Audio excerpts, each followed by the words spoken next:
દેવસીભાઈ શું પ્રશ્ન શું છે અત્યારે આમ? અત્યારે હાલ તો પ્રશ્ન ખેડૂતોના બે છે. એક તો પાણી આ કાયમ માટે ચાલુ રાખે, એક પછી ધોનનો કોઈ ભાવ નથી. વાવેતર તાર કરવાનું હોય તાર ભાવ હોય, અને અત્યારે આ કાઢવાની વેચવા છે ને તાર કોઈ ધોનનો ભાવ મળતો નથી.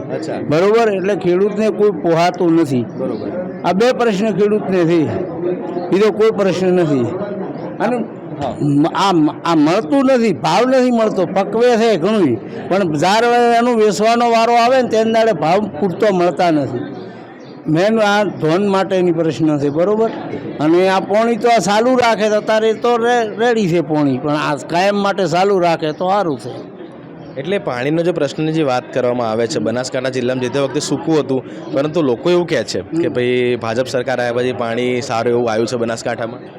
પાણી તો પહેલો આવ્યો 5 વર્ષ, 5 વર્ષ ઉકાઈ ગયું, 5 વર્ષથી વળે ચાલુ છું. બરોબર, ફેર દોડનું ચાલુ છું. અત્યારે હાલ ચાલુ છે પાણી. બરોબર, પછી એક આ સમ અમારે બોધવાનું છે નદીવાળું, તો કાયમ અમારે આ પ્રશ્ન હલ થઈ જાય. આ નદીનું સમ છે ને એ પાણી અમારું વેડફાઈ જાય છે નદી. અહીં નદીનું બોધ્યા પૂરું તો અમારે કાયમ શાંતિ થઈ જાય. આ માગ છે અમારી ખેડૂતોની. તમે ધાનની વાત કરી, તમારા ધાનના ભાવ જોઈએ છે, તો કેટલા ભાવ અત્યારે મળે છે, કેટલી માંગ છે? માંગ અમારે ભાવ બાજરીના ભાવ નથી મળતા, ઘઉંનો ભાવ નથી મળતો, પછી રાયડાનો ભાવ એનો પડ્યો 700 થી 1000 રૂપિયાનો. અને ભાવ વાવવાની પડ હોય તે અંદાડે, અને ધોન નીકળે અંદાડે 200-300 રૂપિયા ઉતારી નાખે. ત્યાર વાવેતર વાવણીઓ ચાલુ થાય ત્યાર ભાવ વધારે હોય, પછી વેચવા તે અંદાડે ભાવ ઘટી જાય. ભાવ સમય સમતોલ મળતો નથી. એમ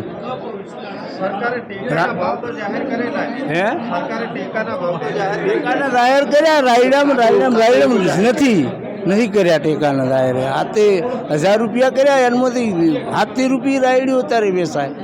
એટલે મને લાગે પેટ્રોલ જેવું છે કે ચૂંટણી આવે ત્યારે ભાવ પાછા ઘટી જાય.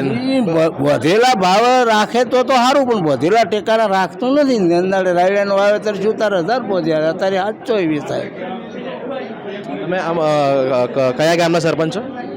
સોની ગામમાં. અહીંથી જ હું. તો અહીંયા આમ પહેલેથી કોંગ્રેસનો પ્રભાવ છે કે પછી ભાજપનો પ્રભાવ છે? અમારા ગામમાં તો વિલ છે, અડધું કોંગ્રેસ ને અડધું ભાજપ. બરોબર. હા. ઠાકોર સમાજની કેટલી વસ્તી હશે? ઠાકોર સમાજના વોટ છે 600 જેવા. 600 જેવા વોટ. 600 વોટ. જ્ઞાનીબેન ઠાકોર છે એટલે ઠાકોર એ બાજુ વધારે જશે? એવું કોઈ નક્કી માન્યતા નહીં સાહેબ, ભાજપની વધારે માનવાવાળા છે.